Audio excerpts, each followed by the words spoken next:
slide saya sudah terlihat ya? Sudah Pak. Sudah, Pak. Ya, jadi hari ini materi kita adalah mengenai gangguan kesehatan jasmani, yang mana kita pandang dari faktor internal, apa-apa saja sih penyebab secara internal yang dapat menyebabkan terjadinya gangguan kesehatan jasmani. Langsung saja, yang pertama kita harus tahu dulu apa itu kesehatan. Jadi kesehatan itu adalah suatu kondisi sehat, baik secara fisik, rohani, maupun sosial yang memungkinkan setiap orang untuk mampu hidup secara produktif, baik secara sosial dan ekonomis. Jadi di sini ada beberapa kata kunci untuk menjelaskan apa itu kesehatan.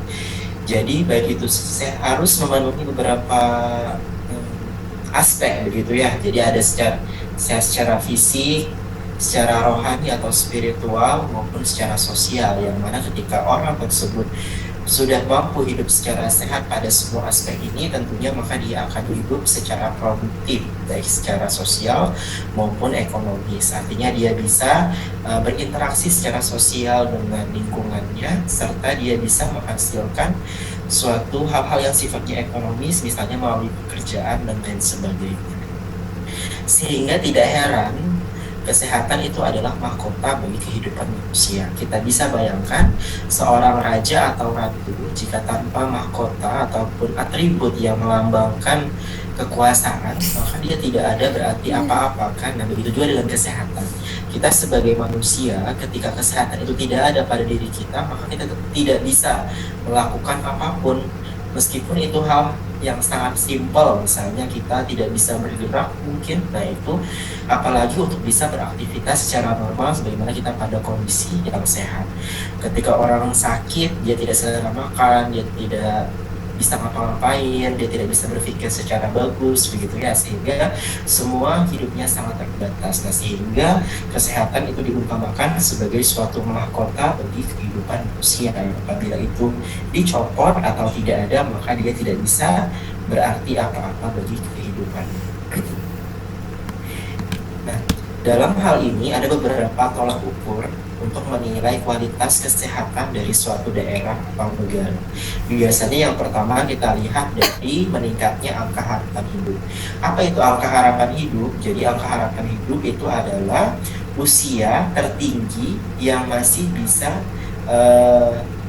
diperoleh dari suatu daerah tersebut. Jadi misalnya semakin tinggi angka usia dari penduduk yang ada di daerah tersebut, maka berarti angka harapan hidupnya semakin tinggi. Sejak tahun 2012 begitu ya, daerah harapan hidupnya yang tertinggi di Indonesia itu adalah daerah Istimewa Yogyakarta. Sehingga di sana kita bisa sangat dengan mudah menemukan orang-orang yang sudah berusia lanjut di atas 60 tahun. Nah, artinya daerah tersebut itu aman, nyaman, serta kualitas kesehatannya itu bagus. Tentunya angka harapan hidup ini dihitung dari usia lansia yang sifatnya itu masih sehat begitu ya. Kan ada juga tuh lansia tapi sudah mengalami berbagai macam gangguan kesehatan dan keterbatasan, maka itu mungkin tidak bisa dianggap sebagai suatu faktor yang bagus begitu. Kemudian yang kedua adalah menurunnya angka kematian dari ibu dan anak. Kita tahu bahwa selain angka harapan hidup, angka kelahiran juga sangat menentukan. Artinya di sini apakah daerah tersebut memiliki fasilitas pelayanan kesehatan yang bagus, maka bisa dilihat bagaimana angka kelahirannya di sana. Kalau misalnya banyak angka kematian, maka tentunya di situ ada hal yang perlu diperbaharui atau dibenahi. Kemudian yang ketiga adalah menurunnya angka kesakitan dan kecacatan. Jadi kalau misalnya masyarakatnya semakin sehat, tentunya tidak ada kan yang berobat ke rumah sakit, kemudian tidak ada yang istilahnya mengalami suatu penyakit tertentu yang sifatnya itu sangat fatal. Nah, kemudian yang keempat adalah meningkatnya status gizi. Kita tahu bahwa gizi merupakan faktor utama yang dapat mempengaruhi kesehatan kita. Semua hal yang kita makan, yang kita minum, kan kita bahas di pertemuan sebelumnya, itu akan berpengaruh pada sistem metabolisme dan fisiologis dari tubuh kita. Keempat faktor ini mengindikasikan kualitas kesehatan dari suatu tempat atau suatu daerah. Nah, semakin bagus kualitas kesehatannya, maka tentunya kesehatan dan kesejahteraannya itu akan terjamin, sehingga akan semakin mudah menilai keberhasilan dari suatu daerah tersebut. Nah, kemudian kalau kita kaitkan dengan kesehatan, itu ternyata sangat berkaitan erat dengan kualitas hidup seseorang. Tadi di awal saya sudah menjelaskan bahwa ketika kondisi kita sakit, maka semua hal yang dapat kita lakukan itu tidak bisa kita lakukan secara maksimal, atau bahkan kita tidak bisa melakukan apa-apa. Yang ada hanya terbaring begitu ya. Untuk makan saja biasanya kita butuh bantuan. Nah, sehingga bagaimana mungkin orang sakit bisa memiliki kualitas hidup yang bagus. Hal ini merujuk pada suatu istilah baik secara emosional, sosial, dan kesejahteraan fisik serta kemampuan aktivitas dalam kehidupan sehari-hari.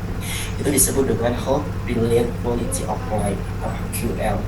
Nah, ada dua macam kualitas. Jadi kalau misalnya kita scoring beberapa, jadi untuk menilai kualitas hidup seseorang itu kita ada suatu rubrik nilai yang nanti akan diberikan skor. Ketika jawabannya ya, nanti diberi poin sekian. Tapi kalau misalnya tidak terpenuhi, maka diberi poin 0 atau kurang dari 5.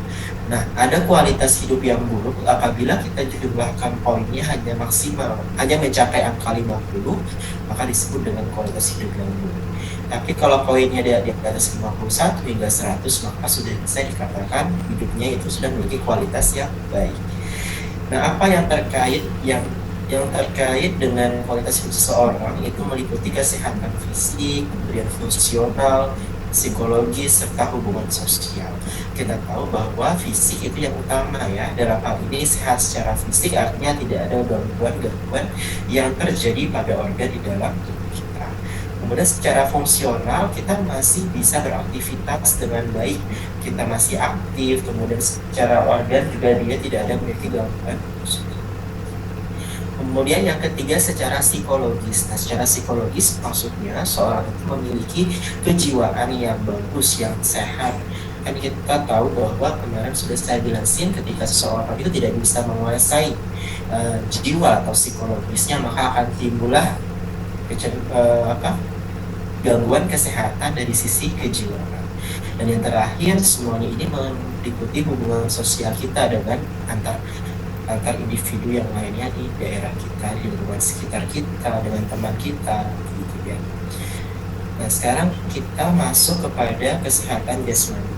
Apa itu kesehatan jasmani? Jadi kesehatan jasmani itu adalah suatu istilah yang digunakan untuk menggambarkan kondisi seorang individu di mana dia tidak merasakan sakit atau ketidaknyamanan di dalam tubuhnya, yang itu dapat didiagnosa secara klinis, di mana semua fungsi organ tubuh tidak mengalami gangguan apapun. Jadi kalau kesehatan itu kita bagi kalau dulu ya jadi kesehatan jasmani dan kesehatan rohani. Nah, sekarang ada lagi kesehatan mental begitu. Nah, itu adalah beberapa.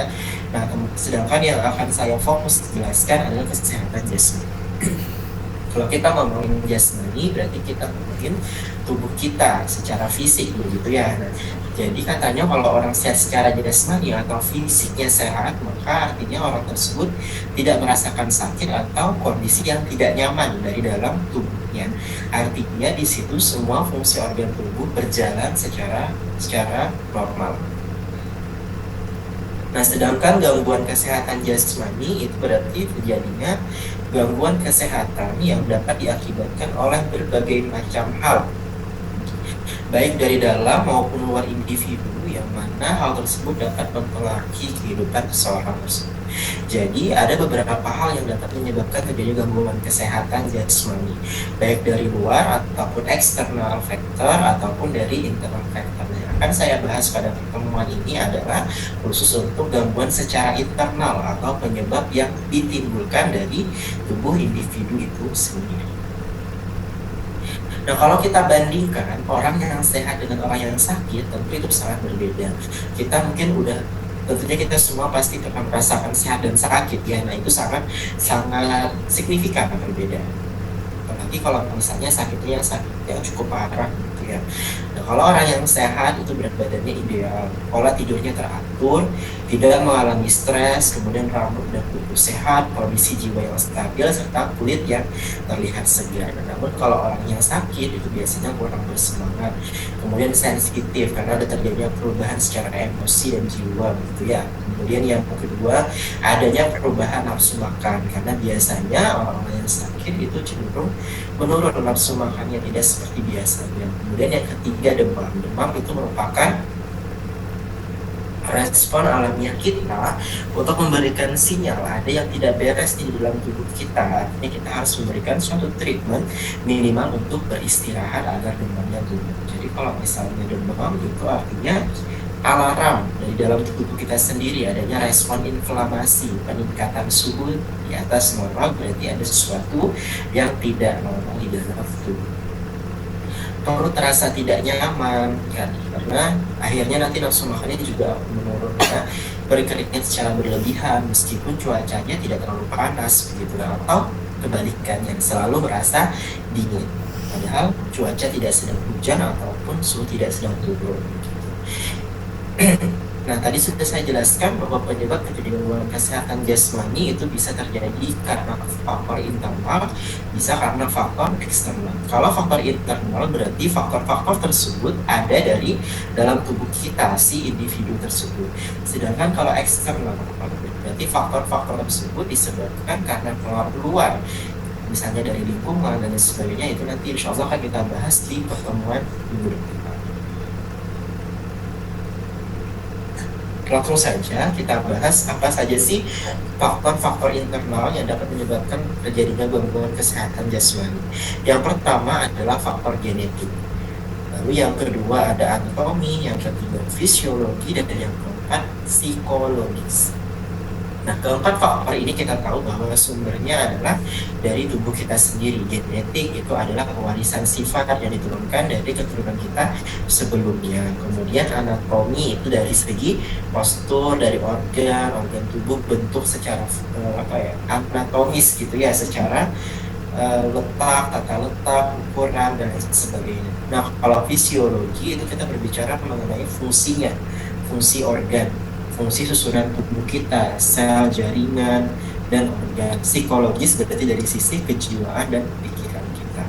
Nah, ini semua adalah faktor-faktor yang sering kali menyebabkan terjadinya gangguan kesehatan, atau bisa dibilang keempat faktor ini saling mempengaruhi terhadap kesehatan jasmani seseorang. Kita bahas satu-satu. Yang pertama, kalau kita berbicara mengenai genetik atau warisan sifat, maka kita tidak pernah atau tidak boleh lupa dengan adanya dogma sentral. Ada yang tahu apa itu dogma sentral? Gambarnya kan seperti ini ya, dogma sentral. Kalian belajar biologi sel kan? Nah, di situ nanti aku menjelaskan. Boleh dong satu orang kasih saya penjelasan mengenai dogma sentral sebelum saya masuk? Ada yang tahu?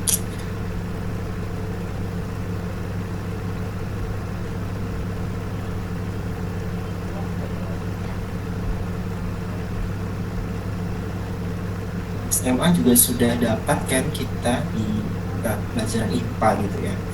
Dogma sentral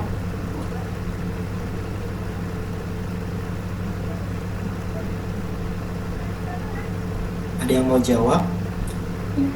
Saya menjawab, Pak. Ya, silakan. Baik, Pak. Sebelumnya perkenalkan, saya Rashifa Dewi Hilani dari kelas D. Mungkin kalau seingat saya dogma sentral itu yang seperti ditampilkan di layar, yaitu perubahan gen dari DNA menjadi RNA, lalu dari RNA menjadi protein.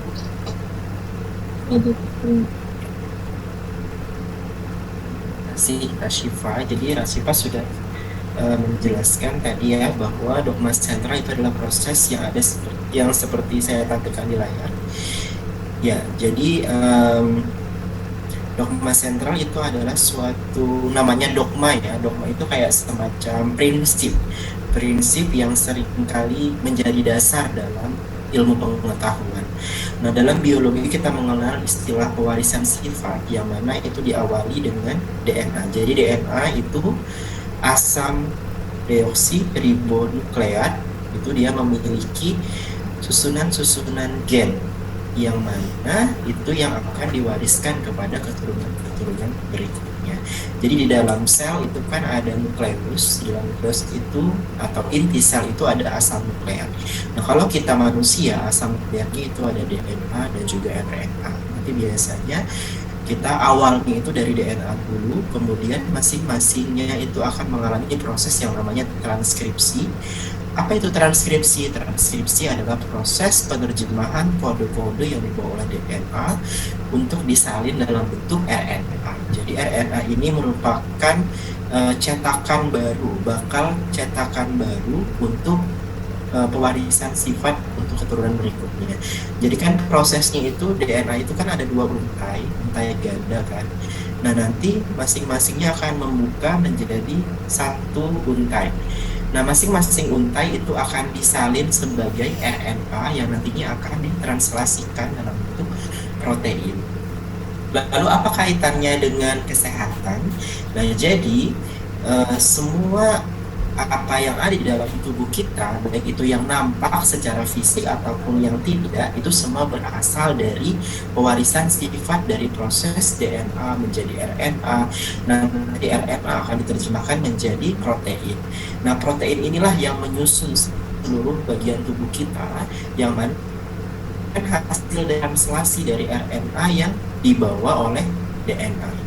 Sehingga kalau misalnya proses RNA-nya proses ada salah satu dari 3 proses ini yang terganggu, maka protein yang terbentuk tidak akan maksimal juga, sehingga akan terjadi gangguan kesehatan. Misalnya nih, kalau misalnya pembentukan enzim, kita tahu kan kalau enzim itu protein. Jadi misalnya enzim yang metabolisme lipid, misalnya lipase gitu ya. Nah, lipase itu tersusun atas protein. Kalau yang namanya enzim itu pasti protein yang sifatnya fungsional. Enzim itu protein yang berfungsi untuk mempercepat proses reaksi atau perubahan suatu zat menjadi zat yang lain dengan cara menurunkan energi aktivasinya. Nah, kalau misalnya lipase itu merupakan enzim yang digunakan untuk memecah lemak, untuk mencerna lemak di dalam tubuh besar.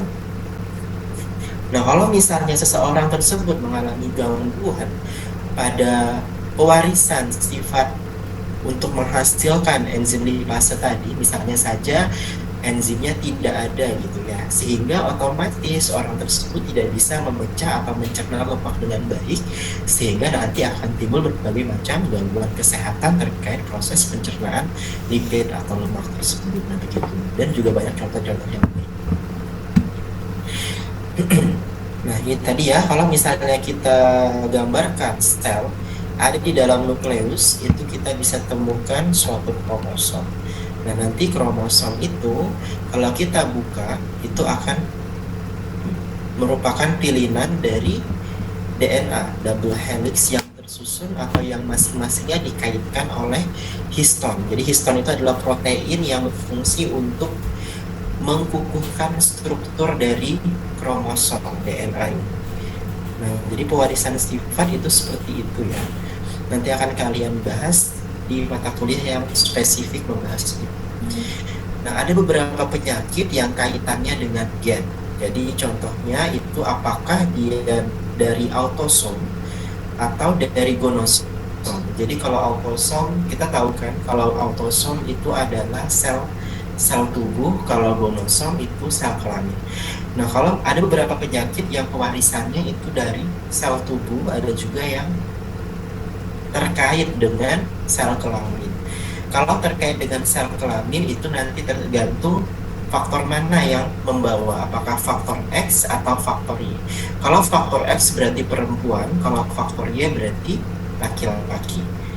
Nah, sedangkan kalau gangguan penyakit yang dibawa oleh sel tubuh atau autosomal, maka pewarisan sifatnya tidak memandang jenis kelamin. Tapi kalau penyakit yang diwariskan terkait dengan kromosom X dan kromosom Y, maka itu akan berkaitan dengan jenis kelamin. Apa contoh penyakit yang terkait dengan kromosom X itu? Contohnya hemofilia dan juga buta wali. Sedangkan kalau misalnya terkait dengan autosomal, itu contohnya Huntington disease, kemudian cystic fibrosis, anemia sel bulan sabit, fenilketonuria, dan lain sebagainya. Ada juga yang sifatnya kalau misalnya terjadi inversi itu tidak ada. Kalau misalnya terjadi delesi, jadi tadi delesi itu penghapusan. Jadi harusnya misalnya untai DNA-nya membawa pesan AGTC kan gitu-gitu ya, adenin, guanin, timin, sitosin begitu ya urutannya. Kalau misalnya ada satu yang hilang dari asam amino tersebut, maka yang terjadi adalah penyakit ini, cri du chat. Itu adalah penyakit yang terjadi apabila terjadi delesi atau penghapusan pada kromosom 5. Nah, kemudian kalau misalnya dia non disjunction, artinya dia kan kalau dalam mitosis dan meiosis itu kan kromosomnya harus terpisah secara merata ya. Kalian masih ingat kalau misalnya dulu, kalau kalian sekarang belum dapat, dulu di SMA kita pernah belajar mitosis dan meiosis. Mitosis tahap 1 misalnya seluruh kromosom yang ada di inti itu bergerak menjauhi ke arah kutub, terbagi sepasang begitu ya, jadi satu untai.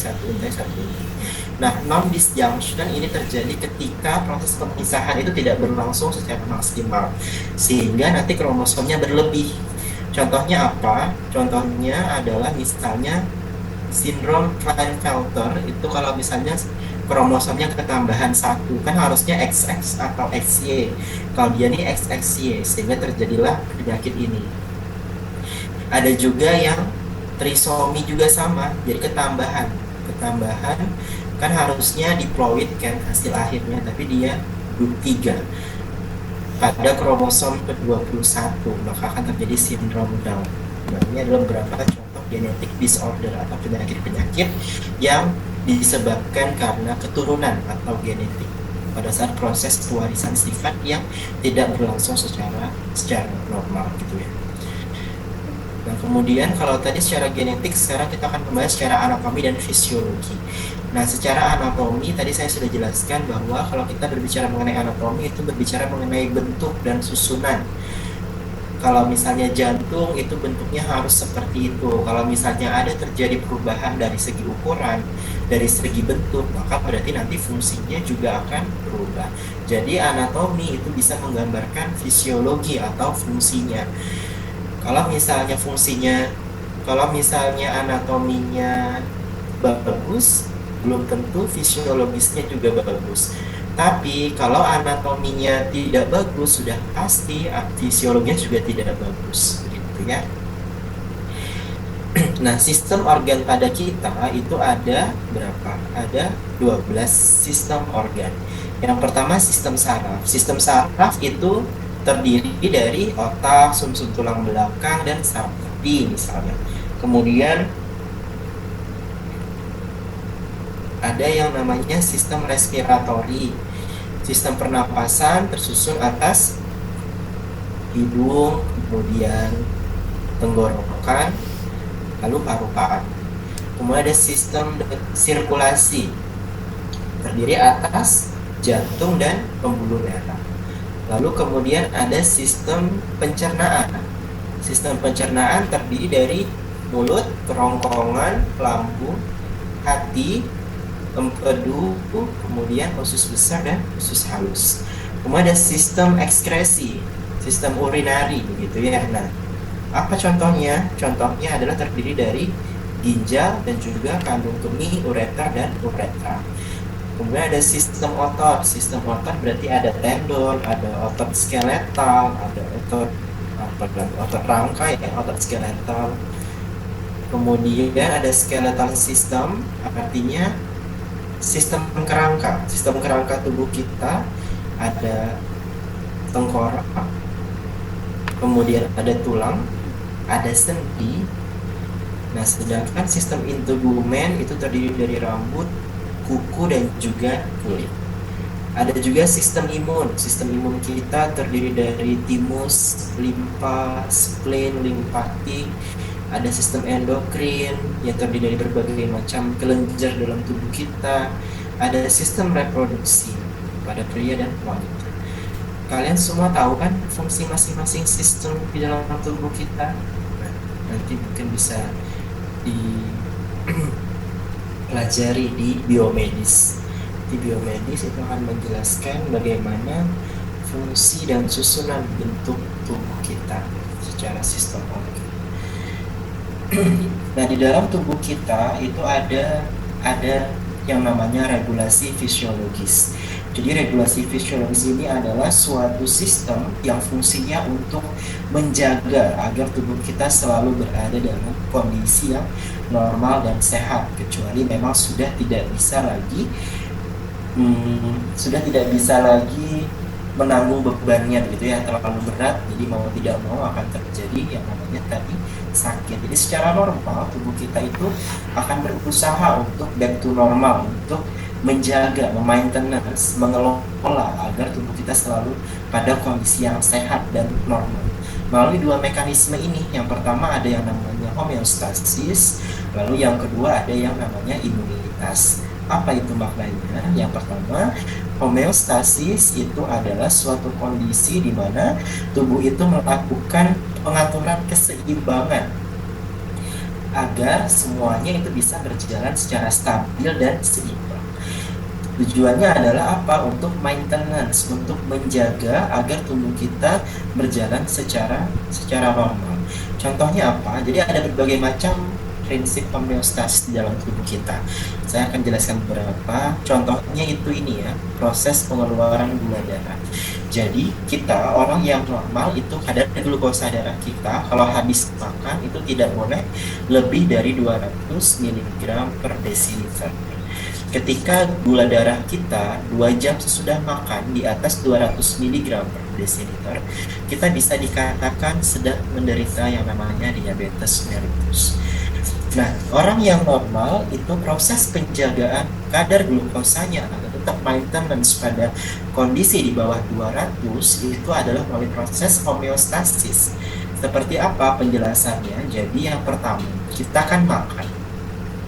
Di dalam makanan atau kalau kita misalnya minum yang manis, berarti di situ ada kandungan glukosa, ada kandungan gula, sukrosa, kemudian ada karbohidrat yang mana ketika dia masuk ke dalam tubuh kemudian akan terjadi proses pencernaan, pemecahan oleh enzim amilase, jadi adanya perubahan karbohidrat atau sukrosa tadi menjadi glukosa.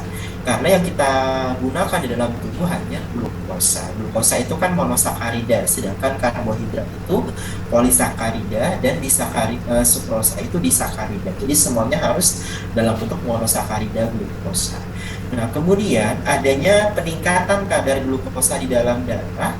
Jadi tadi kita habis makan, karbohidrat yang ada di dalam makanan kita dipecah oleh enzim amilase sehingga menghasilkan glukosa. Habis itu terjadi proses penyerapan di usus halus. Glukosa masuk ke dalam aliran darah. Karena kita habis makan, misalnya 1 piring gitu ya, karbohidrat semua, sehingga glukosa otomatis langsung membludak, langsung tinggi, kadarnya di atas 200, anggap saja 300 mg per desiliter. Nah, sinyal adanya peningkatan glukosa di dalam darah yang melebihi ambang batas, tadi kan normalnya 200, habis makan jadi 300. Nah, tiba-tiba terjadi peningkatan kadar glukosa darah tadi akan direspon oleh pankreas.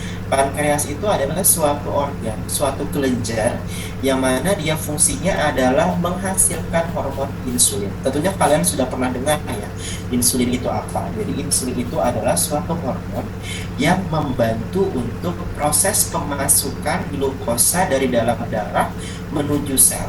Kenapa? Karena glukosa itu digunakannya di dalam sel, bukan ada di dalam darah. Sehingga dia harus masuk ke dalam sel untuk kemudian dimetabolisme menjadi energi yang akan kita gunakan dalam melakukan kegiatan sehari-hari. Nah, jadi ketika adanya peningkatan gula darah, tadi si pankreas langsung merespon, oh ada sinyal nih glukosa di dalam darah tinggi. Artinya saya harus mengeluarkan insulin. Insulin dikeluarkan, insulin bekerja memasukkan kadar glukosa yang berlebih tadi ke dalam darah sehingga disimpan oleh sel dan digunakan untuk proses berbagai macam aktivitas kita.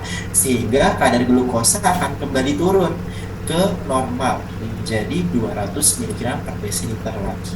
Nah, itulah salah satu konsep homeostasis terkait proses penormalan kadar glukosa di dalam darah. Banyak lagi contoh-contoh proses homeostasis, misalnya pada kondisi cuaca yang lagi dingin, cuacanya hujan terus gitu ya. Nah, kalau hujan otomatis kita tidak akan menghasilkan keringat. Sedangkan kelebihan air itu harus dibuang dari luar tubuh, keluar tubuh begitu ya. Karena tidak bisa melalui keringat, karena tidak ada panas, maka tubuh menggantinya dengan proses urinasi atau dengan cara memicu kita untuk buang air kecil terus begitu. Kemudian, nah ini body temperatur, peningkatan atau penurunan, kemudian ada fluid balance, keseimbangan cairan tadi ya, yang mana dia harus dibuang melalui keringat, tapi karena tidak ada panas maka diubah menjadi buang air kecil begitu. Nah, kemudian blood sugar tadi yang sudah saya jelaskan, proses penurunannya dibantu oleh hormon insulin. Nah, jadi begini, kalau secara skematik bisa kita lihat di sini. Yang pertama, jadi harusnya variabel itu homeostasis atau seimbang. Anggap aja papan jungkit dia harus di tengah gitu ya. Nah, tiba-tiba ada yang terjadi peningkatan atau penurunan. Jadi suatu kondisi homeostasis ini bekerja bukan hanya terjadi pada peningkatan, tapi juga ada penurunan. Jadi kalau misalnya kita puasa, kalau kita puasa kan tidak ada asupan makanan, otomatis kita tidak memiliki kadar glukosa yang bisa masuk ke dalam tubuh sehingga kita merasa lemas gitu ya. Tapi di dalam tubuh kita untuk merespon penurunan kadar glukosa yang signifikan, tubuh kita si pankreas tadi juga akan mengeluarkan hormon yang namanya glukagon. Jadi pankreas itu di dalamnya itu ada sel alfa dan juga sel beta. Nah, insulin itu dikeluarkan oleh sel beta pankreas, sedangkan glukagon itu dikeluarkan oleh sel alfa pankreas. Kalau insulin tadi fungsinya untuk menurunkan kadar glukosa dengan cara mengubah glukosa masuk ke dalam sel atau hepat, kemudian menjadi glukagon, jadi cadangan makanan gitu ya. Nah, kalau misalnya glukagon sel alfa itu dia berfungsi untuk menghasilkan glukagon, yang mana hormon tersebut berfungsi untuk merombak glukagon menjadi glukosa sehingga masih tetap bisa beraktivitas selnya. Nah, begitu pada orang-orang yang puasa misalnya mereka tidak ada asupan makanan, maka cadangan di dalam bentuk glukagon tadi akan dipecah oleh glikogen dipecah menjadi glukosa oleh glukagon sehingga tetap terjadi homeostasis atau keseimbangan. Nah, tubuh yang sudah tidak bisa lagi melakukan homeostasis maka akan terjadi suatu penyakit. Contohnya penyakit diabetes mellitus. Kalau kita berbicara gula darah ya, kalau misalnya gula darah di atas 200 mg per liter kita anggap diabetes mellitus, tentunya dengan penegakan diagnosa yang akurat dan valid. Nah, kenapa? Jadi kalau misalnya orang yang sakit diabetes mellitus itu dia ada beberapa hal kan, saya ambil contoh salah satu aja biar lebih ringkas gitu ya. Nah, kalau misalnya tipe 2 ada tipe 1, tipe 2. Kita langsung ke tipe 1 saja. Jadi kalau tipe 1 itu adalah terjadi kerusakan dari pankreas, terutama di sel beta. Sehingga kalau misalnya sel beta yang rusak, maka tidak ada lagi bagian yang akan mengeluarkan hormon insulin. Yang mana tadi kita tahu, hormon insulin tadi fungsinya adalah untuk menurunkan kadar glukosa di dalam darah. Sehingga kalau orang yang sudah mengalami kerusakan pankreas, ketika dia makan, tidak ada lagi yang bisa menurunkan glukosanya sehingga terus naik saja. Sehingga biasanya orang-orang yang terkena diabetes mellitus mengganti hormon insulin yang harusnya dihasilkan oleh tubuh dengan suntikan dari luar. Suntikan, kalau habis makan disuntik, kalau habis makan disuntik. Nah, itu adalah meniru kerja tubuh kita seharusnya yang secara normal itu seperti itu. Secara normal kalau habis makan insulin keluar untuk menurunkan glukosa sehingga normal. Kalau pada orang yang pankreasnya sudah mengalami kerusakan, maka hormon insulinnya sudah tidak ada lagi, sehingga perlu disuplai dari luar dengan cara disuntikan secara subkutan pada daerah-daerah yang berlemak begitu ya, misalnya di paha, di bagian perut. Jadi kalau misalnya makannya 3 kali sehari, suntiknya 3 kali sehari juga. Kalau tidak, kenapa? Kalau tidak, maka gula darah yang sangat-sangat tinggi itu tentunya akan menyebabkan kerja dari otot jantung kita sangat sulit, sangat kuat sekali kerja. Kita bisa bayangkan ya, kalau misalnya mungkin saya sudah pernah ngomong ya, kalau misalnya kita bayangkan sirup dengan air biasa, pasti lebih kental sirup yang kandungan gulanya tinggi.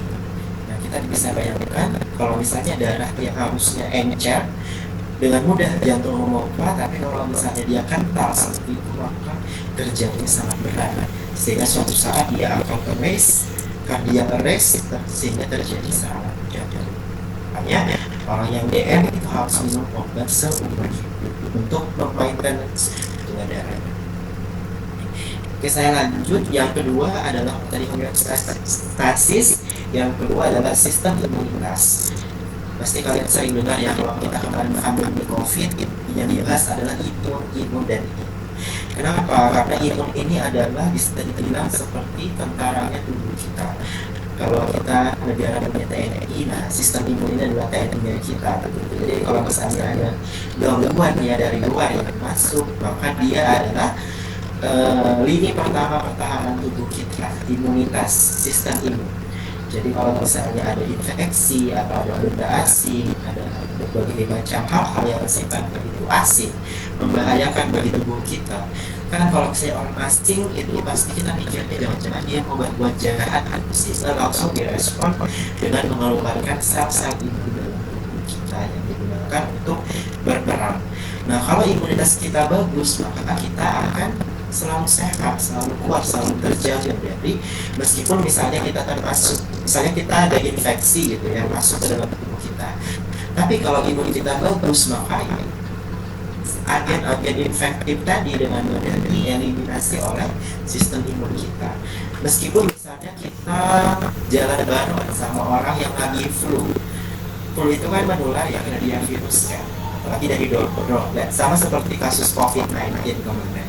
Nah, kalau misalnya makanya kita dilarang untuk berkerumun gitu untuk menghindari terjadinya penularan. Syukur-syukur kalau misalnya imunitas kita bagus, kalau imunitas kita bagus kan meskipun dimasukin sama virus COVID, tapi imun kita bagus maka akan mudah dieliminasi keluar tubuh sehingga kita tetap sehat.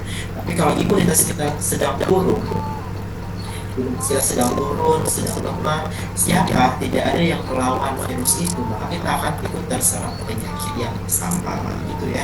Nah, fungsi sistem imun itu tergantung dari beberapa faktor, banyak sekali. Yang pertama dari diet, dari status nutrisi, kemudian dari gaya hidup, genetik, gender, usia, kemudian status hormon, exposure. Jadi semakin sering kita terkena paparan, maka akan semakin sering juga, karena sistem imun itu kayak semacam ada juga masa berlakunya gitu ya.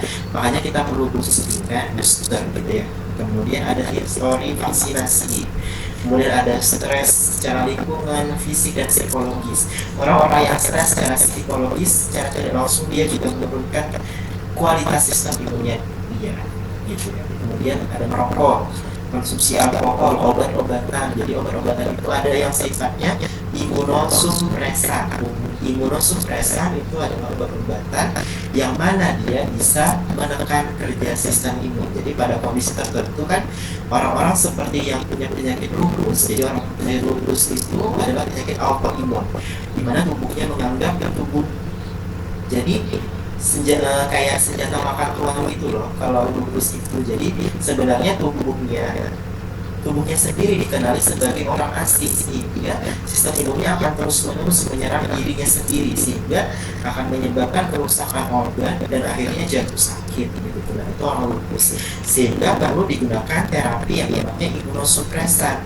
Bagaimana cara kita untuk menekan agar sistem imun itu tidak melawan lagi tubuh kita, karena itu sehingga penting. Kemudian yang kedua, imunosupresan juga biasanya digunakan untuk orang-orang yang habis transplantasi organ. Jadi kalau misalnya punya contoh organ karena misalnya ginjalnya sudah rusak sehingga perlu diganti dengan ginjal yang baru, maka itu harus diberikan imunosupresan. Kenapa?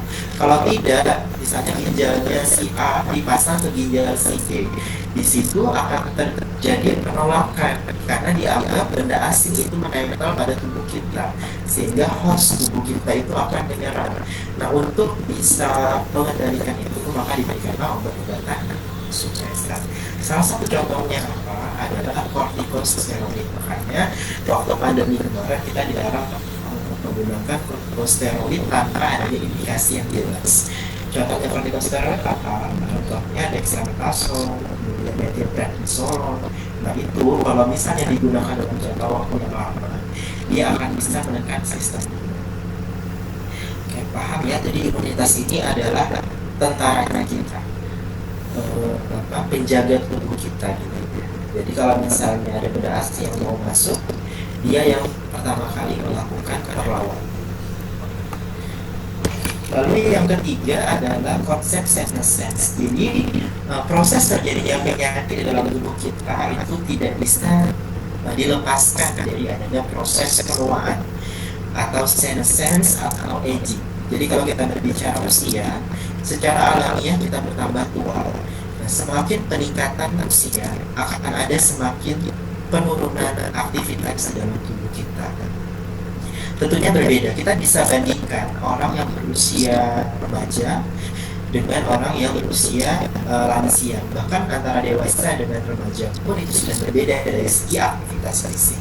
Bahkan kalau kita sekarang mungkin kalau misalnya kita gitu ya, kalau saya misalnya angkatan 90 gitu, kalau misalnya berjalan sudah ngos-ngosan pasti dianggap ini manula ya, pasti begitu. Jadi ada beberapa aktivitas tubuh kita yang sudah menurun kapasitasnya, sangat berbeda pada kondisi kita remaja, awal-awal masa remaja gitu ya, dimana semuanya masih dalam kondisi optimal, jantung kita optimal, fisik kita optimal, aliran-aliran kita bagus. Nah, sedangkan semakin tua maka akan terjadi penurunan fungsi dalam tubuh kita. Itulah yang disebut dengan istilah degenerasi organ. Nama penyakitnya penyakit degeneratif. Apa contoh penyakit degeneratif? Sangat banyak ya, mulai dari hipertensi, kemudian diabetes mellitus, kemudian ada pikun, amnesia, demensia atau Alzheimer disease. Itu karena kalau Alzheimer itu berarti karena penurunan jumlah sel saraf di dalam otak kita. Nah, karena untuk bisa berpikir, untuk bisa mengingat, kita perlu sel neuron yang kemarin sudah saya jelasin ya di pertemuan pertama terkait fungsi otak. Itu sangat penting sekali. Tentunya kalau misalnya terjadi kerusakan pada sel otak, maka fungsinya juga akan terganggu. Kalau fungsi otak terganggu, maka fungsi koordinasi terganggu, fungsi kecerdasan terganggu, tidak bisa mengingat, tidak bisa berhitung, dan tidak bisa berkonsentrasi dengan baik. Nah, itu kita bisa lihat di sini ya. Kalau misalnya rentang usia 20 hingga 80 tahun, puncaknya ada pada usia kurang dari 20 tahun. Jadi ini usia, ini adalah maksimum aktivitas kita. Aktivitas maksimum organ ini dicapai pada usia kurang dari 20 tahun. Setelah 20 tahun itu akan semakin menurun hingga usia 30 tahun. Nah, sehingga biasanya di sini sudah mulai terjadi beberapa penyakit dan lain sebagainya, sehingga perlu adanya suatu treatment menggunakan obat-obatan. Orang-orang yang menggunakan semakin tua kita bisa lihat ya, kadang tuh ada yang makin usianya makin tua begitu, dia makin banyak juga menggunakan obat-obatnya. Kita bisa, kadang saya temukan ada yang sehari harus minum 4 macam obat misalnya, karena dia terjadi komplikasi tadi, punya hipertensi, ada diabetes mellitus, kemudian punya lambung dan sebagainya. Itu sangat tidak kita inginkan, tapi hal tersebut tidak bisa kita hindari karena fungsi penurunan organ itu terjadi secara alamiah. Nah, apa yang bisa kita lakukan? Kita bisa lakukan adalah mengatur pola makan kita. Kalau misalnya usia kita sudah makin tua, tentunya diet kita harus makin diperketat gitu ya, karena fungsi organ kita tidak sebagus fungsi dari organ kita pada saat dewasa awal remaja gitu ya. Itu yang tadinya lambung, yang tadinya ginjal kita bisa dengan bagus mengekskresikan toksin, tapi seiring bertambahnya usia maka fungsi ginjal mengalami penurunan sehingga toksin-toksin dengan mudah mengendap ke dalam tubuh kita. Nah, makanya akan terjadi berbagai macam penyakit. Itu yang prinsip dari senesens penuaan. Jadi aging atau penuaan itu bisa menjadi salah satu penyebab terjadinya degenerasi fungsi organ tubuh yang merupakan pencetus awal dari berkembangnya berbagai penyakit. Tadi kalau misalnya terjadi penurunan fungsi jantung, berarti nanti akan terjadi penyakit jantung koroner. Terus kalau misalnya terjadi fungsi pelumas tulang, misalnya terjadi artritis pada sendi kita. Artritis itu radang pada persendian, di mana penderitanya itu sangat sulit untuk berdiri, kemudian untuk menggerakkan kaki. Kemudian ada osteoporosis juga di sini. Osteoporosis itu apa? Tulangnya rapuh ya, karena kekurangan kalsium. Jadi kalau saya digambarkan, kalau tulang orang-orang muda itu kan dia kompak, jadi padat. Tapi kalau orang yang sudah mengalami usia lanjut, osteoporosis itu tulangnya kayak semacam kopong gitu ya. Jadi luarnya aja nampak, tapi isinya di dalam itu tidak ada, sehingga sedikit saja rapuh bisa terjadi patah tulang atau fraktur. Makanya biasanya postur tubuhnya sudah tidak tegak lagi, cenderung lordosis, kyphosis, dan skoliosis. Nah, itu semua kaitan. Sarkopenia itu adalah proses penurunan massa otot.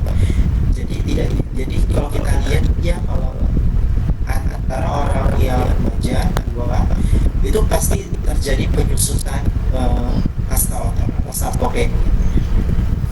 Kalau misalnya di awalnya posturnya berapa tinggi itu ya, kemudian tiba-tiba tuanya yang tidak seingat, sehingga biasanya ada FPG remote dan lain sebagainya itu akan menurunkan masanya di otot kita, yang kencang jadi keriput. Nah, ini yang tadi saya jelaskan. Selain dari senesens juga bisa disebabkan karena stres. Stres kaitannya dengan psikologis.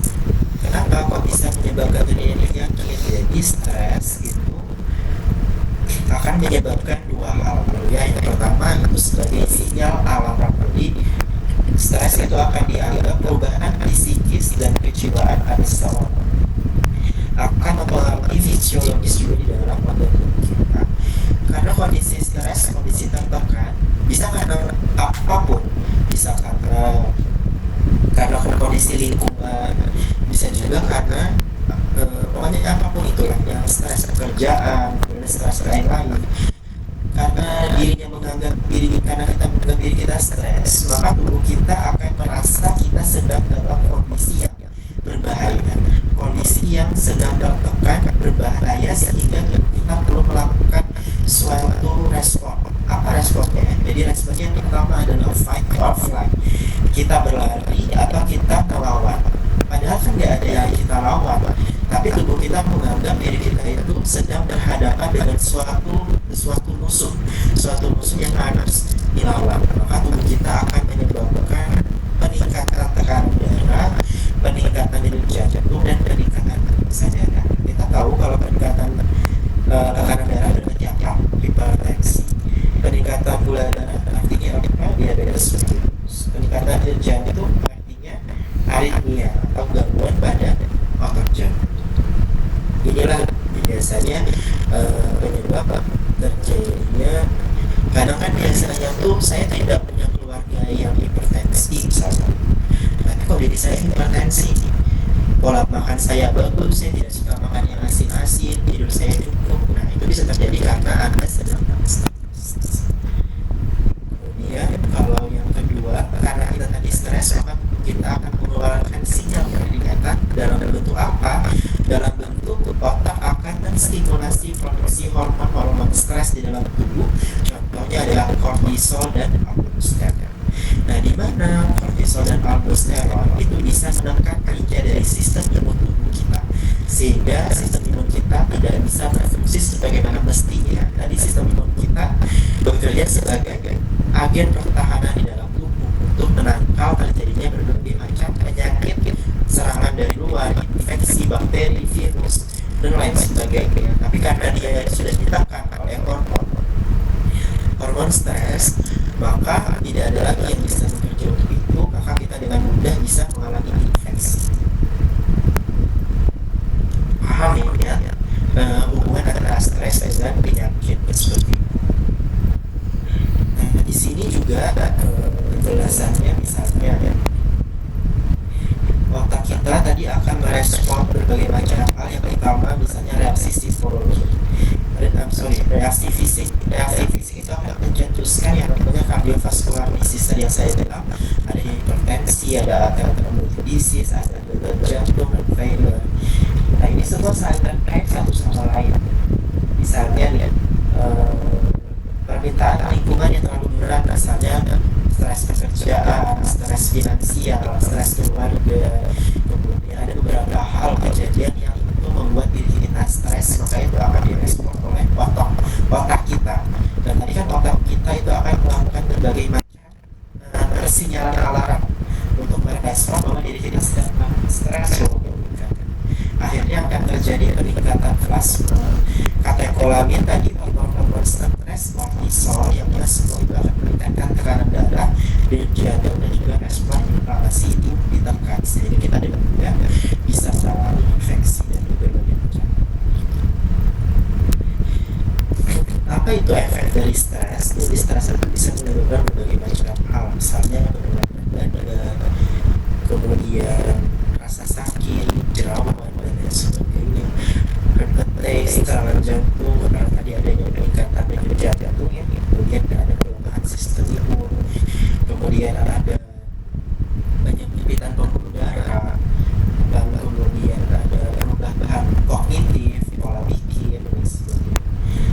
Nah, ini stres itu adalah addiction number one killer, medically proven stress gitu ya, contribute to heart disease, stroke, kemudian diabetes, rematik, dan sebagainya. Jadi sangat ini sekali ya, sangat kompleks sekali kalau kita bicara mengenai stres, bisa kemana-mana. Hanya dengan stres, pola pikir dan kejiwaan itu bisa mempengaruhi semua macam penyakit untuk timbul, untuk muncul karena dengan stres.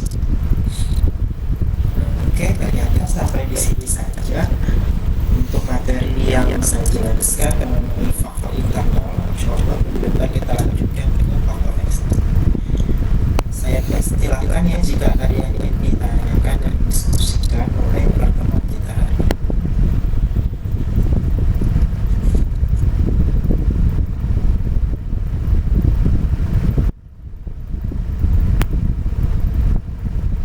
Ya, ada yang ingin bertanya?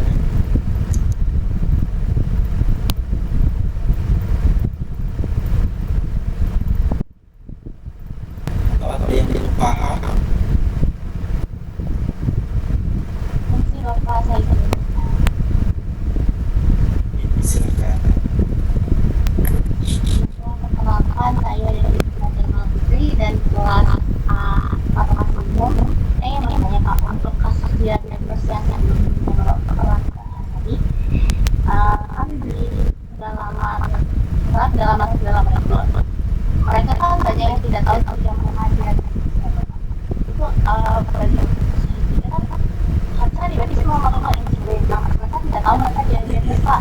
Jadi bagaimana dampaknya yang mereka terus-terusan tidak mengetahuinya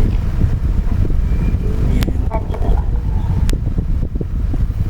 Ya baik, jadi terima kasih atas pertanyaannya. Jadi pada kondisi kita tidak tahu kalau diri kita mengalami diabetes mellitus, itu sangat disayangkan. Jadi itu sangat mengerikan, nggak bisa dibilang kayak gitu. Kenapa? Karena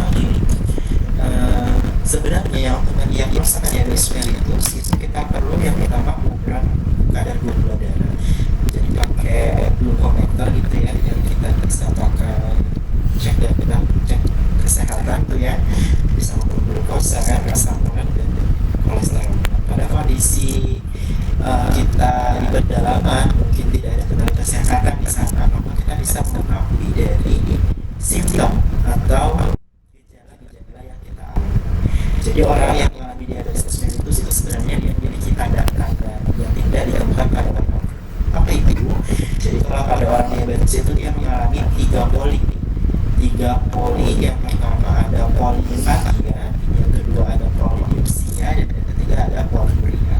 Apa itu maknanya? Jadi kalau polifagia itu adalah sering merasakan lapar, padahal habis makan tapi kok lapar lagi, jadi makan lagi. Tapi sebenarnya berat badannya dia normal aja, maksudnya begitu aja badannya, tapi dia sering makan. Lalu yang kedua adalah polidipsia, dia selalu merasa haus, dia selalu ingin minum, padahal cuacanya biasa aja, dia selalu minum gitu ya. Yang ketiga dia poliuria, dia selalu buang air kecil tanpa ada penyebab yang jelas. Mungkin dalam waktu 1 jam dia sudah bisa berapa kali buang air kecil, padahal minumnya sedikit. Kemudian cuaca juga tidak dingin. Nah, itu beberapa tanda yang bisa aware gitu ya, jadi alarm memiliki tiga tanda-tanda ini kan kalau misalnya. Nah, kemudian tentunya orang-orang yang di pedalaman mereka akses untuk ke fasilitas kesehatan itu tentunya terbatas, tapi biasanya itu mereka itu memiliki pola hidup yang unik. Jadi kadang kita sering belajar di masyarakat pedalaman bagaimana cara mereka menerima berbagai macam kondisi kelainan penyakit.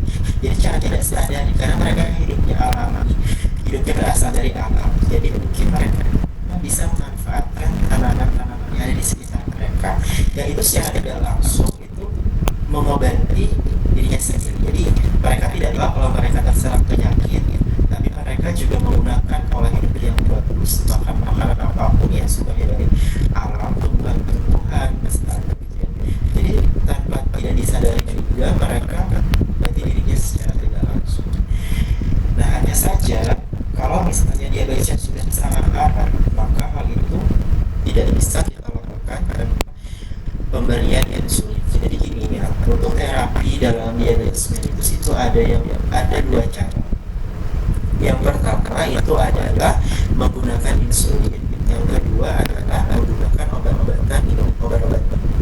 Nah, bedanya apa? Kalau insulin ini bisa digunakan ketika penggunaan obat-obatan yang diminumkan itu sudah tidak efektif lagi, atau pada kondisi tipe DM1. Jadi tipe DM itu ada dua tipe yang secara tipe 1 itu DM yang terjadi karena kerusakan pankreas. Kalau pankreasnya rusak, maka hormon insulin itu sama sekali tidak ada, tetap aja nol gitu ya. Sedangkan tadi hormon insulin fungsinya untuk menurunkan gula darah. Makanya orang DM tipe 1 itu selalu bergantungan dengan insulin. Dan DM yang tipe selanjutnya adalah DM tipe 2. DM tipe 2 inilah yang sering kali banyak kita temukan di masyarakat. DM tipe 2 itu DM yang terjadi karena pola hidup yang salah, karena dia glukosa yang tinggi, kemudian karena dia yang tinggi. Itu kenapa? Karena insulinnya tidak cukup untuk menanggulangi kadar glukosa yang terlalu tinggi di dalam darah. Jadi kalau orang DM tipe 2 itu insulinnya masih ada, tapi tidak bisa bekerja secara maksimal karena adanya asupan glukosa yang sangat tinggi dari luar. Makanya pola hidup itu sangat penting. Nah, orang-orang DM tipe 2 itu tidak serta-merta harus menggunakan insulin seperti orang yang DM tipe 1. Kenapa? Karena orang DM tipe 2 itu masih punya insulin, meskipun insulinnya kurang. Jadi obat-obatan yang digunakan itu masih boleh menggunakan obat-obatan yang diminum tablet-tablet gitu. Kan kalau insulin disuntik. Nah, orang DM tipe 2 itu masih boleh menggunakan obat-obatan yang kecuali dalam hal obat-obatan minumnya sudah tidak efektif lagi menurunkan glukosa darah, maka perlu ditambahkan atau diganti dengan menggunakan insulin. Jadi begitu ya. Nah, terkadang orang-orang itu tidak aware, bahkan orang yang sudah tahu dirinya diagnosa diabetes mellitus pun itu masih banyak yang tidak patuh minum obat. Nah, itu sangat riskan, sangat berbahaya. Jadi kalau misalnya dulu saya pernah home care ke masyarakat, misalnya ibu mengalami DM, ya kan kalau masyarakat bilangnya kencing manis ya, ibu mengalami kencing manis, ya ibu minum obat apa? Oh, saya tidak minum obat lagi, gitu kan. Saya tidak minum obat lagi kecuali kalau saya mengalami gejala baru saya.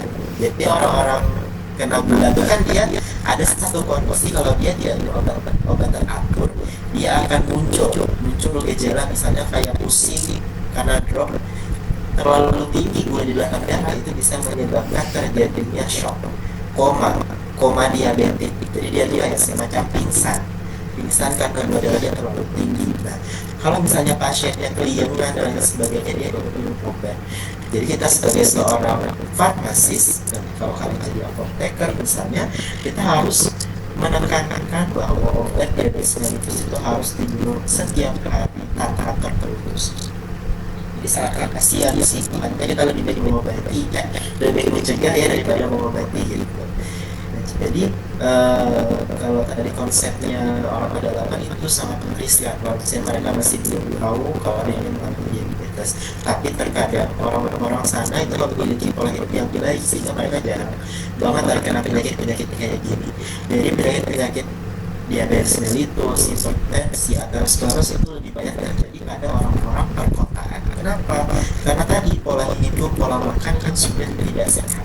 Gitu. Ada lagi yang ingin ditanyakan?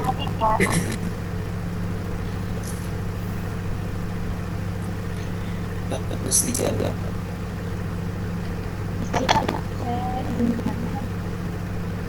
Ya, silakan. Sebelumnya perkenalkan, nama saya Prajas Biansi, saya berasal dari kelas Jaya Umum. Saya ingin bertanyakan, sebelumnya kan dijelaskan tentang penyakit autoimun. Nah, setahu saya salah satu faktor penyebab penyakit autoimun ini adalah genetik atau keturunan, Pak. Bagaimana caranya kita untuk mencegah penyakit autoimun itu sendiri, Pak? Terima kasih, Pak. Oke. Ya, terima kasih Praja terkait pertanyaannya. Jadi autoimun itu memang ada beberapa yang diwariskan, ada juga yang tidak diwariskan. Itu tergantung dari apa yang dilalui. Jadi kalau misalnya dalam hal ini autoimun yang disebabkan karena genetik, entah dia terpotong dalam autosom atau monosom, setahu saya autosom sih. Jadi dia terdapat pada sel tertentu, maka memang ada resiko keturunannya juga mengalami hal yang sama atau autoimun. Lalu apa cara kita untuk mencegahnya? Jadi kalau genetik itu sebenarnya tidak bisa kita hilangkan. Namanya pewarisan. Jadi mau tidak mau keturunan selanjutnya akan menerima itu.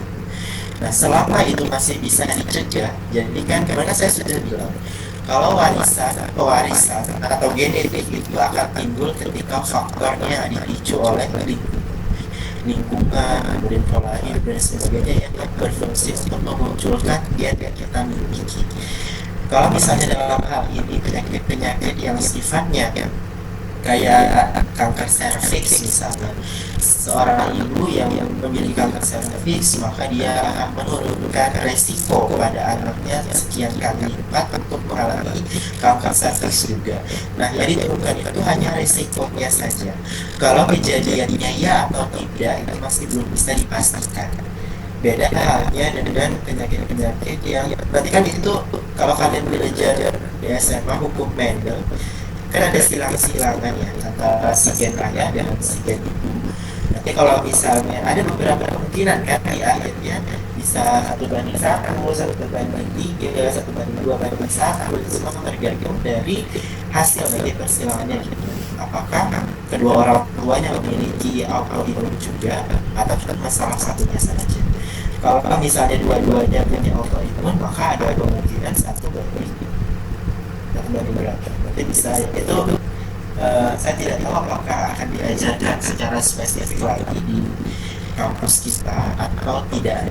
Kalau dulu sih di zaman saya itu tidak diajarkan, jadi itu karena sangat biologis sekali ya kalau bicara hukum persilangan rekomendasi. Nah, dunia modern saat ini itu ada yang namanya terapi gen. Jadi terapi gen ini adalah suatu terobosan baru yang digunakan untuk menghilangkan, mengganti atau menambah gen yang ada pada kromosom kita Tujuannya apa? Tujuannya untuk menciptakan sifat yang kita, untuk menciptakan atau menghilangkan sifat yang tidak kita inginkan. Jadi misalnya orang tuanya punya resiko, orang tuanya punya penyakit A, si anak tidak mau dia tidak punya penyakit itu, maka kita bisa letakkan ke kromosomnya. Oh, si ayah ini penyakit ini ternyata dibawa oleh informasi genetik pada kromosom 20 misalnya. Otomatis kromosom 20 ini harus bisa kita hapus. Nah, itu ada caranya. Itu namanya terapi gen. Jadi terapi gen itu fungsinya adalah untuk menghilangkan, mengganti atau menambahkan susunan gen pada DNA itu agar keturunan yang diwariskan selanjutnya itu tidak ada. Jadi gen itu sudah bisa hilang, sehingga penyakit yang tadi resiko itu juga 0%. Jadi itu ada. Tapi tentunya ini tidak mudah karena kita perlu melakukannya secara biologi molekuler. Kita petakan dulu gen. Nah, memetakan gen penyebab inilah yang sangat sulit untuk dilakukan, karena kita tahu gen itu sangat banyak. Yang kata orang kalau misalnya DNA itu kan berpilih. Kalau misalnya kita petakan itu bisa dari bumi ke bulan, balik lagi ke bumi begitu. Saking banyaknya informasi genetik.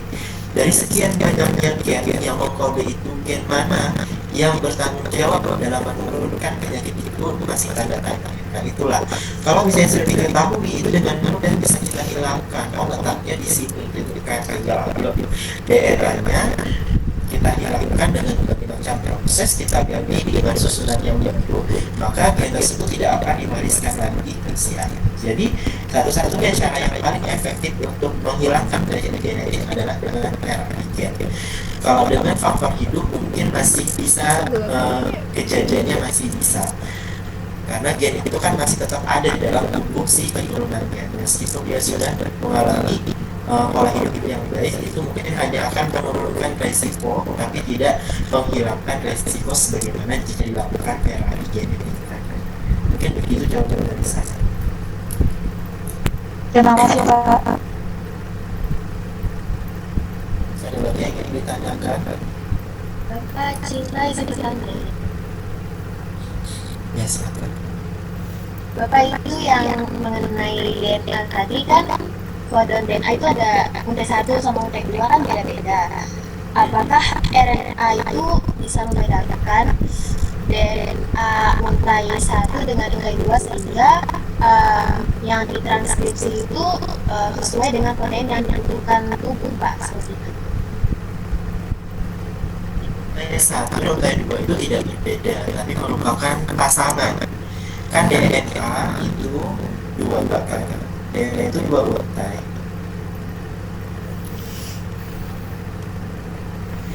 Ini kan utai pertama, utai kedua.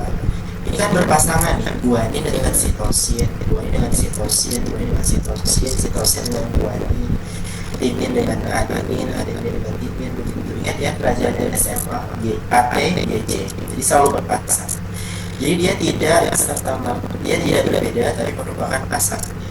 Nah, ketika proses warisan sifat terjadi, kedua utai ini akan mengalami pembukaan, yang mana masing-masingnya akan menjadi cetakan untuk utai RNA yang baru. Jadi ini terbuka, jadinya dua gitu. Misalnya saya bilang.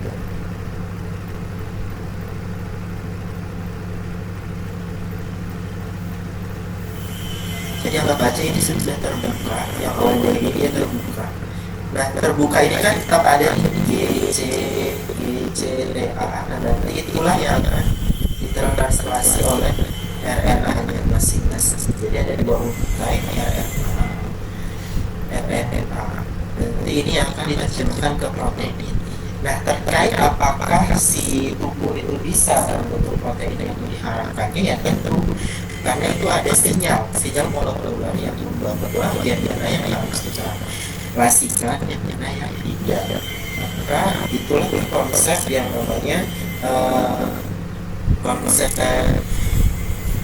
warisan sifat yang disesuaikan dengan lokasi terjadi. Jadi misalnya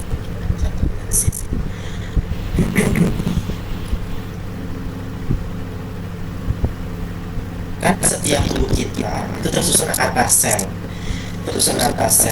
misalnya sel kulit. Maka sel kulit itu di dalamnya ada nukleus yang mengandung DNA sel kulit. Jadi kalau misalnya tubuh ingin membuat sel kulit yang baru, maka sistem persinyalan itu akan dikirimkan ke sel kulit sehingga yang mengalami proses pembentukan protein yang tumbuh itu adalah protein sel kulit. Kalau misalnya sel rambut misalnya ya, rambut kita rontok gitu ya, kita harus menemukan rambut yang baru. Nah, maka tubuh akan mengirimkan sinyal ke sel rambut, di mana sel rambut itu ada nukleus, ada DNA, sehingga disitulah proses penerjemahan pembentukan protein baru untuk penumbuhan rambut. Jadi begitu, jadi spesifik terhadap tempat-tempatnya. Kecuali sel darah merah kan dia tidak punya inti sel ya, otomatis tidak ada DNA pada sel darah merah. Jelas? Baik Pak, terima kasih Bapak.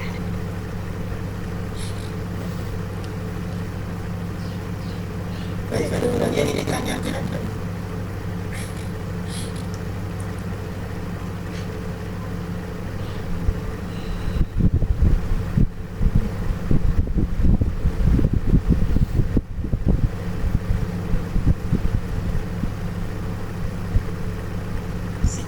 Bapak, saya izin bertanya.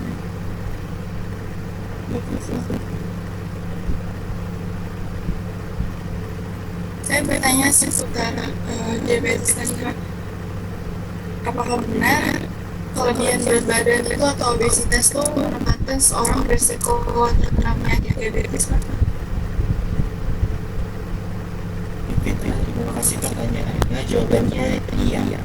Kenapa? Karena orang yang mengalami obesitas atau kelebihan berat badan, beda ya, overweight itu kelebihan berat badan, kalau obesitas di atasnya overweight.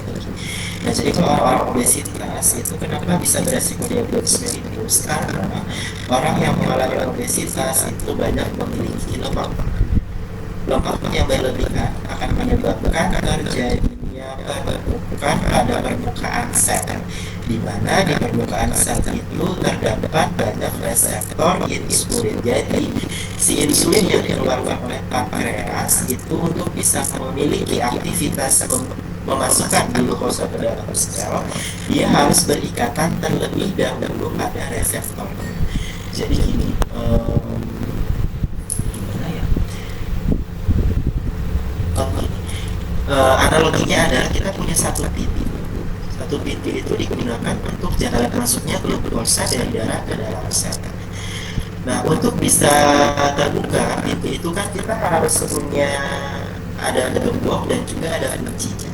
Gemboknya itu adalah tempat perikatannya insulin, sedangkan anak kuncinya adalah si insulinnya. Nah, untuk bisa terbuka pintunya, maka kuncinya harus lepas pada gemboknya.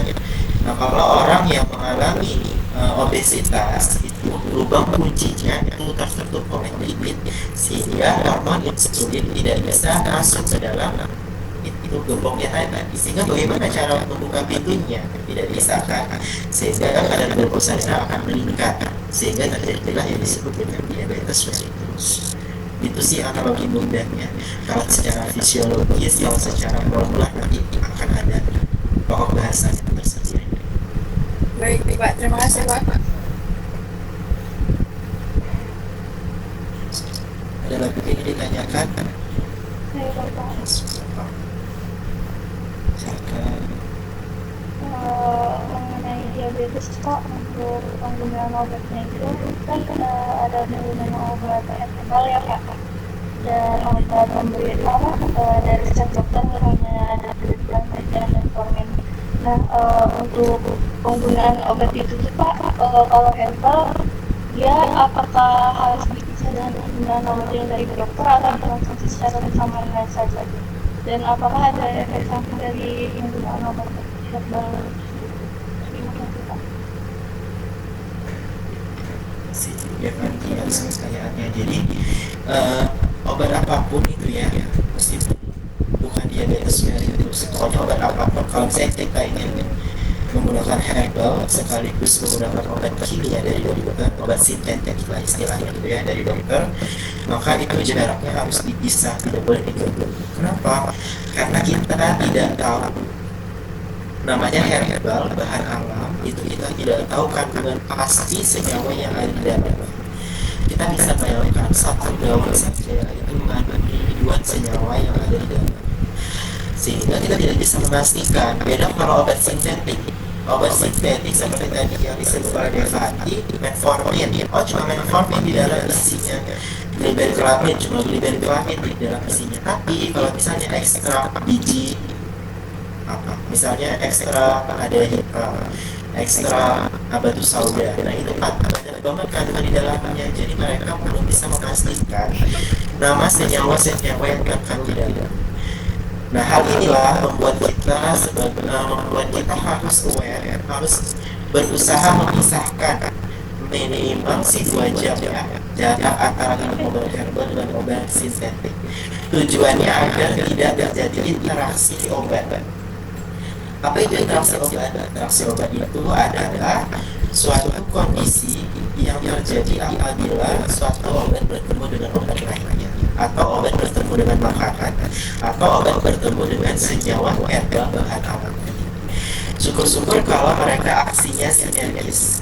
Kalau misalnya aksinya antagonis, yang satu menurunkan glukosa, yang satu malah meningkatkan glukosa, maka yang terjadi adalah pasiennya tidak sembuh. Atau yang satu toksik misalnya, kita tidak tahu. Kalau kita berbicara mengenai interaksi obat itu ada yang menguntungkan, ada yang merugikan. Kalau yang menguntungkan misalnya itu anggaplah kayak simbiosis gitu ya. Simbiosis itu ada yang menguntungkan, ada yang merugikan. Nah di obat kita belajar ada yang menguntungkan, ada yang merugikan. Yang menguntungkan contohnya misalnya kayak vitamin C dengan kayak vitamin C dengan besi, dengan zat besi. Nah zat besi itu proses absorpsi atau penyerapannya akan maksimal ketika dia berada di lingkungan yang sifatnya asam. Nah vitamin C itu sangat asam, sehingga kalau misalnya kita dengan vitamin C bersamaan dengan menggunakan zat besi, maka proses absorpsinya akan maksimal di dalam tubuh. Lalu yang merugikan apa contohnya? Yang merugikan misalnya contohnya tadi kalau misalnya kita minum produk suplemen kayak saya maaf ya sebut contoh Sangobion misalnya. Sangobion itu tadi mengandung besi ya, Fe.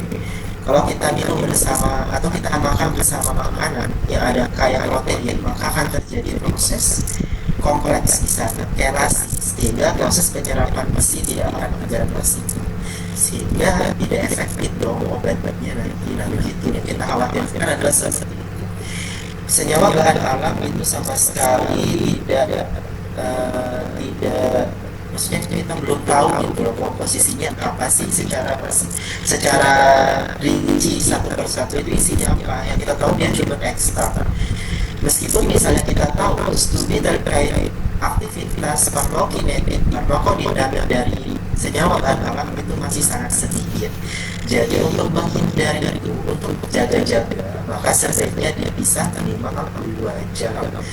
Baik itu sebelum kita sudah berkonsumsi obat-obatan sintetis. Sarannya sih seperti itu yang sebelum ini saya tempuh.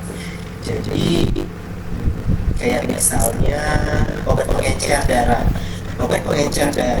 atau propolitik atau antikoagulan biasanya digunakan oleh pasien-pasien yang menderita stroke, penyakit jantung koroner. Tujuannya apa? Tujuannya adalah untuk bisa mengencerkan darah sehingga aliran darah itu bisa lancar dengan mudah. Nah biasanya orang-orang yang menggunakan obat antikoagulan atau trombolytik itu tidak boleh digunakan bersama suplemen kesehatan yang mengandung ginkgo biloba. Kenapa? Karena ginkgo biloba itu memiliki efek pengencer darah juga. Sinergis sih bagus sama-sama mencari darah. Tapi kita bisa bayangkan kalau aktivitasnya terlalu banyak mengencerkan darah, yang ada adalah terjadinya malah pendarahan, sehingga pasiennya bisa kekurangan banyak darah setelah itu secara bersamaan. Jadi biasanya kita kasih darah 2 jam. yang penting dia tidak ketemu di lampu gitu ya kan, yang lama itu transit di lampu dan khusus ya, sini kita bisa kasih waktu transitnya 2 jam. Toh biasanya kalau obat herbal itu cuma 1 kali sehari, kecuali kalau memang dia dosisnya besar ya, bisa 3 kali sehari 2 kapsul begitu.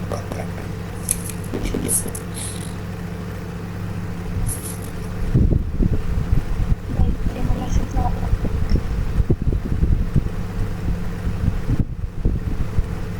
Pertanyaan lagi sebelum saya tutup, ada yang ditanya? Bertanya. Ya silahkan.